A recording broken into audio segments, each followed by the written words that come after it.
National Dastak और आज हमारे साथ कांग्रेस नेता मौजूद हैं जयप्रकाश चतुर्वेदी जी। तो देश में चुनाव होने वाले हैं 19 तारीख से और देश में जो माहौल है उसी मुद्दे पे हम उनसे बात करने वाले हैं। सर क्या लग रहा है सर, अभी जो चुनाव होने वाले हैं तो सर मोदी जी कह रहे हैं 400 पार। देखिए, दरअसल बात क्या है कि देश के प्रधानमंत्री माननीय श्रीमान नरेंद्र दामोदर दास मोदी उर्फ राजा बाबू, इनका मानसिक संतुलन खराब हो गया।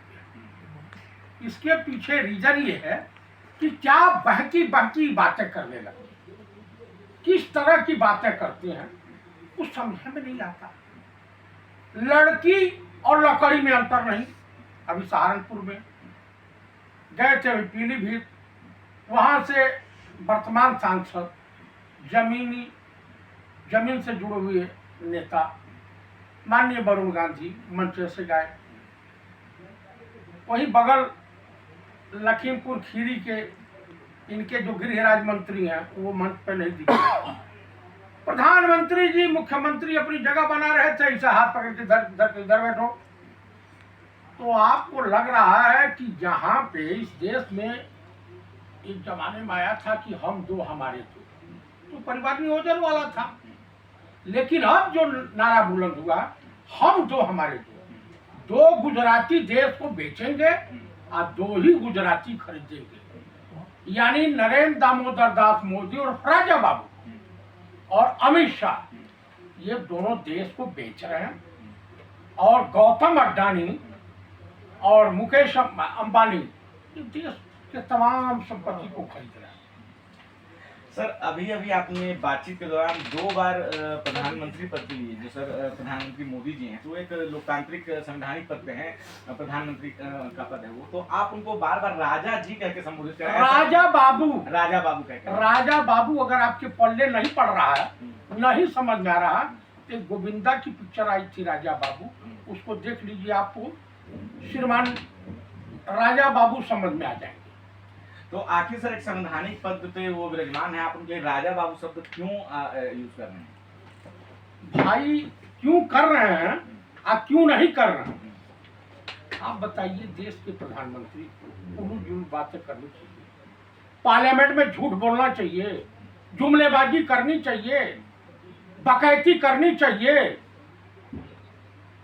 यानी ये दर्शाता है कि भाई उन शब्दों का प्रयोग न करना पड़े। तो राजा बाबू में सब समाहित होता है, इनका बुद्धि विवेक, इनकी शिक्षा दीक्षा, इनके संस्कार सब आ जाते हैं। जिस देश के प्रधानमंत्री का गुरु आसाराम रहा हो, उस प्रधानमंत्री के चरित्र के बारे में कुछ कहने की आवश्यकता नहीं। मणिपुर में बेटियां नंगी घुमाई जा रही थी और देश का प्रधानमंत्री 60 दिन तक मौन था।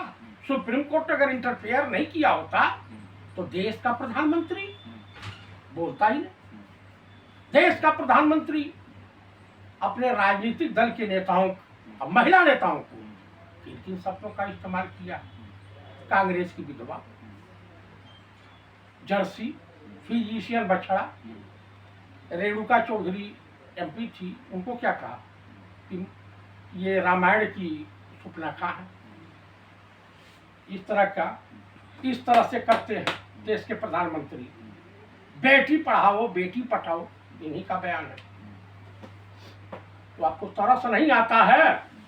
ये देश राम और कृष्ण का देश है, ये देश गौतम बुद्धा का है, ये देश जो है तमाम ऋषि महर्षियों का है, तमाम विद्वानों का है। और ये देश, बताइए कितनी शर्म की बात है, इस देश का प्रधानमंत्री हाई छुड़पा। अभी तो हेलीकॉप्टर से, मैं तो हवा में उड़ते हुए देश का प्रधानमंत्री हेलीकॉप्टर से रोड शो कर रहा है। सर आप इनके बुद्धि विवेक पर तरस नहीं खाते हैं? आज तक जितने प्रधानमंत्री हुए हैं उनके विद्वता के बारे में, उनकी डिग्री के बारे में किसी को प्रदर्शन करने की आवश्यकता नहीं पड़ी। इनका एक एमपी कहता है कि संविधान 400 पार आए हैं, हिंदुस्तान तुम्हारे बाप की जागीर है। संविधान वो अधिकार देता है हिंदुस्तान के हर नागरिक को, हर महिला को। किस वो यूं कह लीजिए कि आज के डेट में आज के डेट में संविधान दलित, ओबीसी, माइनॉरिटी और अपर कास्ट के लिए रामचरितमानस से कम नहीं। सर, संविधान संशोधन की एक प्रक्रिया है। अगर 400 सांसद आते हैं एक सभा में, उनके पास 2/3 बहुमत होगा और भी जो राशि होंगी, तो अगर वो चुनाव जीतते हैं और बहुमत के साथ जीतते हैं, उनके पास इतनी सीटें हो, तो वो संविधान बदलेंगे, तो तब तो वो कहेंगे ना कि जनता हमारे साथ है। आप देश को गरीबी की आग में झोंकना चाहते हैं, राजतंत्र लागू करना चाहते हैं, तो देश विभिन्न टुकड़ों में चेंज हो जाएगा। बड़े मुश्किल से माला के रूप में इस देश का निर्माण हुआ है। हमारे तमाम सैकड़ों शहीदों की कुर्बानियों को इसी तरह से जाने दिया जाएगा। आप मुझे बता दीजिए कि गांधी जी गुजरात के थे, सरदार पटेल जी गुजरात के थे, उनका नाम सम्मान के साथ लिया जाता है। इनके नाम पर अगर आप आसाम से लेकर के गोरखपुर तक पैदल यात्रा करते हैं, तो नरेंद्र दामोदर दास मोदी और राजा बाबू का नाम लेकर के किसी दरवाजे पर जाइएगा तो 4 लात मार के भगा देगा, पानियों नहीं पूछेगा। अब पंडित राहुल गांधी का नाम लीजिएगा तो एक गांव में 10 जगह आपको भोजन मिल जाएगा और सम्मान के साथ बैठने का। तो मेरे कहने का अभिप्राय यह है, अभी चर्चा हो रही थी कि इधर से उधर जा रहे हैं, उधर से इधर आ रहे हैं, तो मौका परस्त हर युग में रहे, हर समय रहे। जब भारत में स्वतंत्रता आंदोलन की लड़ाई चल रही थी, तो इन्हीं के पूर्वज श्यामा प्रसाद मुखर्जी मुस्लिम लीग के साथ सरकार बनाए थे। इन्हीं के पूर्वज अंग्रेजों की चाटुकारिता करते थे, वीर सावरकर। इन्हीं के पूर्वज, हमारे सनातन धर्म में कहा जाता है कि जो व्यक्ति महिलाओं पे, बच्चों पर, अपाहिजों पर, विकलांगों पर, बुजुर्गों पर अत्याचार करते हैं या उनकी हत्या करते हैं, उन्हें नपुंसक कहा जाता है। तो इसलिए मैं दावे के साथ कह रहा हूँ, नाथूराम गौड़ से नपुंसक था, एक 80 साल के बुजुर्ग की हत्या किया था। उसमें अगर इतनी हैसियत होती, बड़ा मर्दानगी थी, तो किसी एक अंग्रेज सिपाही के ऊपर एक रोड़ा चला के देखा होता, कचूमर निकल जाता। एक बुजुर्ग जो ठीक से डंडा लेकर के चल नहीं पाता, उसकी हत्या कर दिया चालेंगे, उसी के अनुयायी है ना। आप मुझे बता दीजिए, कहते हैं मोदी का परिवार, इनके परिवार के सदस्य का नाम सुनना चाहेंगे? वो तो पूरे देश को अपना परिवार। अरे मैं आपको बता रहा हूं, उनका असली परिवार के उनके हिस्सेदार कौन है? बलात्कारी हो, दुराचारी हो, अपराधी हो, देशद्रोही हो और छिनारा हो, भड़ुआ, ये उनके परिवार के सदस्य हैं। चिमयानंद इन्हीं के पार्टी से गृह राज्य मंत्री थे, तेल मालिश कराते हुए पकड़े गए, मुकदमा चला। ब्रजभूषण शरण सिंह इन्हीं के पार्टी के, एक पार्लियामेंट में गाली दे रहा था, बेदौड़ी, सुन लिए। उसके बाद आइए, इन्हीं के गुरु आसाराम भी थे, इनके परिवार के सदस्य जेल में। आप, मैं बता दूं, इनके परिवार के मुख्यमंत्री हैं जो संभाले नहीं। डबल इंजन जानते हैं कब लगता है? जब इंजन कमजोर हो जाता है तब डबल इंजन लगता है, एक इंजन ढो नहीं पाता है। उसके बाद आप इनके परिवार के सदस्य, इनके पार्टी में आप देखिए, विद्वान, बिहार में रैली हो रही थी, बिहार के मुख्यमंत्री कौन से कटघरी का गांजा पी रखे थे या कौन सा नशा कर रखे थे कि 4000 MP जितवा रहे थे, और उसके बाद पैर भी पकड़ रहे थे मोदी जी का। उसके बाद आइए, एक इनकी तथाकथित मंडी से ब्यूटी क्वीन कंगना रनावत हैं, उनका बयान सुन लीजिए। देश आजाद हो जा रहा है 47 में, उनको क्या बोलते हैं, नेताजी सुभाष चंद्र बोस को ये प्रधानमंत्री घोषित कर चुकी है, और प्रधानमंत्री बना दी नेशनल चैनल पर बोल करके। और रही गोदी मीडिया के पत्रकारों की, तो ये तो माशाल्लाह है, चाहे वो अंजना मोदी हो, चित्रा अग्रवाल हो, श्वेता सिंह हो, तिहाड़ी चौधरी हो, अमीश देवगन हो, गजेड़ी दीपक चौरसिया हो, अमन चोपड़ा हो, एक हो फेक न्यूज चलाने वाला, और क्या नाम है आर भारत वाला, क्या नाम है उसका हो आर भारत का, अर्णव गोस्वामी हो, ये लोग पब्लिक के हाथ से चढ़ जाएंगे तब पब्लिक इन लोगों का कचुम्बर बना देगी। अभी आप देख रहे हैं गुजरात में कितना विद्रोह है, आप देख रहे हैं कि अभी पहले चरण का चुनाव होना है, 19 को वोटिंग है। रही बात यह है कि देखो नेता ईडी की रेट तो पढ़ सकती है, किसी को वहाँ पढ़ सकती है, चाहे वो दलित नेता हो या सामान्य श्रेणी का। 2 नंबर का मलबा जो रखा है वो तो भयभीत होगा। तो ये राजकुमार क्या नाम है, दलित है ना, राजकुमार आनंद है कि मानंद है, माल रखे घोटालेबाज तो सकल सूरत से लगता ही है, तो गया होगा भाई आओ। देखिए बीजेपी में आयातित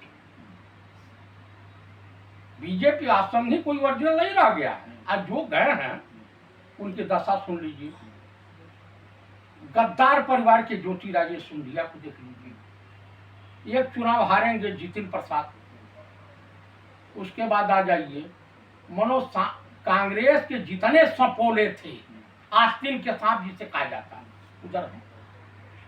तो इन लोग देखिए कुछ ऐसे होता, अभी एक गौरव वल्लभ भी थे, बड़ा विद्वान, सनातन धर्म के जन्मदाता, अपने आप को राम से बड़ी मोहब्बत थी उनकी, पता नहीं अपने बाप दादा से मोहब्बत रही होगी या नहीं।